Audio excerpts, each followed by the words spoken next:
200ಕ್ಕೂ ಹೆಚ್ಚು ಅಂಗವಿಕಲರು ಸೇರಿದಂತೆ ವಯೋವೃದ್ಧರು ಹಾಗೂ ವಿಧವೆಯರು ಪ್ರತಿಭಟನೆಯನ್ನು ನಡೆಸ್ತಾ ಇದ್ದಾರೆ. ಕಲಬುರಗಿ ಜಿಲ್ಲೆ ಕಚೇರಿ ಎದುರು ಪ್ರತಿಭಟನೆ ನಡೆಯುತ್ತಿದೆ.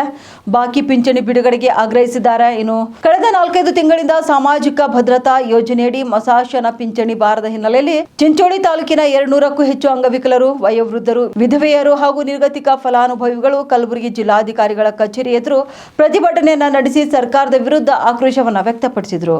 ಚಿಂಚೋಳಿ ತಾಲೂಕಿನ ವಿವಿಧ ಗ್ರಾಮಗಳಿಂದ ಆಗಮಿಸಿದ್ದ ಫಲಾನುಭವಿಗಳು ಬಾಕಿ ಇರುವಂತಹ ಪಿಂಚಣಿ ಹಣವನ್ನ ಕೂಡಲೇ ಬಿಡುಗಡೆ ಮಾಡಿ ಫಲಾನುಭವಿಗಳ ಬ್ಯಾಂಕ್ ಖಾತೆಗಳಿಗೆ ಜಮಾ ಮಾಡಬೇಕು ಎಂದು ಒತ್ತಾಯಿಸಿದ್ದಾರೆ. ಅರ್ಹ ಅಂಗವಿಕಲರು, ವಯೋವೃದ್ಧರು, ವಿಧವೆಯರು ಹಾಗೂ ನಿರ್ಗತಿಕರ ಸಾಮಾಜಿಕ ಭದ್ರತೆ ಯೋಜನೆಗಳ ಅರ್ಜಿಗಳನ್ನು ತುರ್ತಾಗಿ ಮರುಪರಿಶೀಲನೆಯನ್ನ ನಡೆಸಿ ಮಸಾಶನ ಮಂಜೂರು ಮಾಡಬೇಕು ಎಂದು ಆಗ್ರಹಿಸಲಾಗಿದೆ. ಇದೇ ವೇಳೆ ಒಂದೇ ಯೋಜನೆಯಡಿ ಈಗಾಗಲೇ ಪಿಂಚಣಿ ಪಡೆಯುತ್ತಿರುವವರಿಗೆ ಪುನಃ ಮಂಜೂರಾತಿ ನೀಡಿರುವ ಪ್ರಕರಣಗಳ ಕುರಿತು ಕೂಡ ಜಿಲ್ಲಾ ಮಟ್ಟದಲ್ಲಿ ತನಿಖೆ ನಡೆಸಬೇಕು. ಅರ್ಹರ ಅರ್ಜಿಗಳನ್ನು ಅನಗತ್ಯವಾಗಿ ಬಾಕಿ ಉಳಿಸಿರುವ ಅಧಿಕಾರಿಗಳ ಜವಾಬ್ದಾರಿ ನಿಗದಿಪಡಿಸಿ ಕ್ರಮ ಕೈಗೊಳ್ಳಬೇಕು ಎಂದು ಒತ್ತಾಯಿಸಿದರು. ಯಾವುದೇ ಅರ್ಜಿಯನ್ನು ತಿರಸ್ಕಾರ ಮಾಡಿದರೆ ಅದರ ನಿಖರ ಕಾರಣವನ್ನು ಅರ್ಜಿದಾರರಿಗೆ ಲಿಖಿತವಾಗಿ ತಿಳಿಸಬೇಕು. ಚಿಂಚೋಳಿ ತಾಲೂಕಿನ ಎಲ್ಲಾ ಗ್ರಾಮ ಪಂಚಾಯಿತಿಗಳು ಹಾಗೂ ಪುರಸಭೆಯ ವಾರ್ಡ್ಗಳಲ್ಲಿ ಮಸಾಶನ ಮರುಪರಿಶೀಲನಾ ಶಿಬಿರ ಆಯೋಜಿಸಿ ಸ್ಥಳದಲ್ಲಿಯೇ ದಾಖಲೆಗಳನ್ನು ಪರಿಶೀಲಿಸಿ ಅರ್ಹರಿಗೆ ಮಂಜೂರಾತಿ ನೀಡುವ ವ್ಯವಸ್ಥೆ ಮಾಡಬೇಕು ಎಂದು ಮನವಿ ಕೂಡ ಮಾಡಿದರು. ಅರ್ಜಿಯ ಪ್ರಸ್ತುತ ಸ್ಥಿತಿಯನ್ನು SMS ಅಥವಾ ಅಧಿಕೃತ ವ್ಯವಸ್ಥೆಯ ಮೂಲಕ ಫಲಾನುಭವಿಗಳಿಗೆ ತಿಳಿಸುವ ವ್ಯವಸ್ಥೆ ಜಾರಿಗೊಳಿಸಬೇಕು.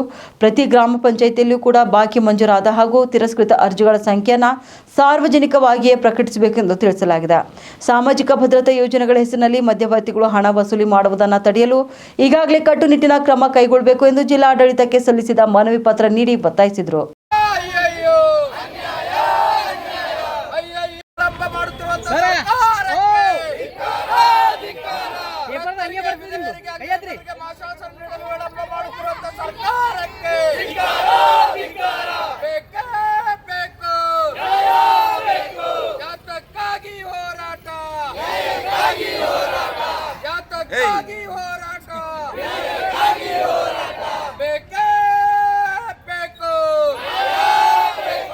ಅಂಗವಿಕಲರಿಗೆ, ವಿಧವೆಯರಿಗೆ, ವೃದ್ಧಾಪ್ಯರಿಗೆ ಮಾಸಾಸನ ನೀಡಲು ವಿಳಂಬ ಮಾಡುತ್ತಿರುವಂತಹ ಸರ್ಕಾರಕ್ಕೆ ಬೇಕೇ ಬೇಕು.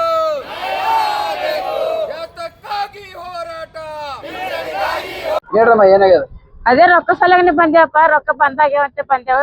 ಏನ್ ನೋಡ್ಬೇಕು, ಏನಿಲ್ಲ, ಮುದುಕರಿದ್ದೇವು, ಮಕ್ಳು ಸತ್ತು ಹೋಗ್ಯಾರ. ಅದು ಸಲಗ ಕಾಯಿಲೆ ಆಗಲ್ಲ ಅಂತ ಇಲ್ಲಿ ತನ ಬಂದೇವ್ ನೋಡಿ ಕೇಳಕ್.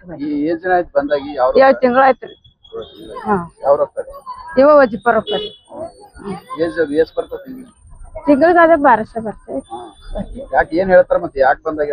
ಯಾಕೆ ಬಂದೇವಂದ್ರೆ ಇದಿಲ್ಲ, ಅದಿಲ್ಲ, ಸರ್ವರ್ ಇಲ್ಲ, ಅದಿಲ್ಲ ಅಂತ ಹೇಳಕತ್ತ. ಬಂದಿಲ್ಲಮ್ಮ ಅಂತಾರ. ನೋಡ್ತ ಕಳಿಸ್ತಾರ. 4-5 ಸಲ ತಿರುಗಿ ಬ್ಯಾಸ್ಗೆ ಬಂದು ಬಿಟ್ಟು ಹೋಗ್ತೈತಿ. ಚಂದಪುರ್ ರೀ. ನಮ್ಮ ಅಮ್ಮಗ ಬಿ ಮೂಕನಾಗ ಇಲ್ಲಿ ಬಂದಾನ. ಅವ್ರಿಗೆ ಬಿ ಬರಲ್ಲ. ಮೂಕಿದ್ದಳ ಮಗಳ ಅವ್ರಿಗೆ ಬರಲ್ಲ. ಅದ್ರ ಸಲಗ ಬಂದೇವ್ ನೋಡಿ ಇಲ್ಲಿ ತನ ಕೇಳಕಂತ ಬಂದೇವ್. ರೊಕ್ಕ ಹಾಕ್ಬೇಕ್ರಿ. ಮತ್ತೆ ಹೆಂಗ್ ಬತ್ಬೇಕ್ರಿ? ಮಕ್ಕಳಿಲ್ಲ, ಏನಿಲ್ಲ, ನಮ್ ಕೈಲಿ ಆತು ಮಾಡ್ತೀವಿ. ಇದು ರೊಕ್ಕ ಅಂಗವಿಕಲರು ರೊಕ್ಕ ಸಲ ಬಂದಿವಿ. 4 ತಿಂಗಳಾಯ್ತು. ಕೇಳತ್ತೀವಿ ದರ್ಶನಕ್ಕೆ ಹೋಗಿ. ಈಗ ಬರ್ರಿ, ಅವಾಗ ಬರ್ರಿ, ತಲಾಟಿ ಬರ್ತಾರ, ಅವ್ರು ಬರ್ತಾರ, ಅವಾಗ ಮಾಡ್ತೀವ, ಯೋಗ ಮಾಡ್ತೀವಿ ತಂದು ಸರಿ ಬ್ಯಾಸ್ತಿ ಮಾಡಿ ಅಷ್ಟಕ್ಕೆ 4 ತಿಂಗಳ 5 ತಿಂಗಳಾಯ್ತು. 1400 ರೂಪಾಯಿ ಬರ್ತಾರೆ. ಕೇಳಿದ್ರೆ ಹೇಳ್ತಾರ ಆ ಸಾಬ್ ಅವ್ರು ಮಾಡ್ಬೇಕು, ಅವ್ರ ಹತ್ರ ಈ ಫಾರ್ಮಿಗೆ ಕೊಡ್ಬಾರ್ರಿ, ಏನಿಲ್ಲ, ಕುಲ್ಕಡಿ ಬರ್ತಾರ, ಅವ್ರು ಬರ್ತಾರ, ಇವ್ರು ಬರ್ತಾರ ಅಂತ ಹೇಳ್ತಾರ, ಕಾಸ್ತಾರ.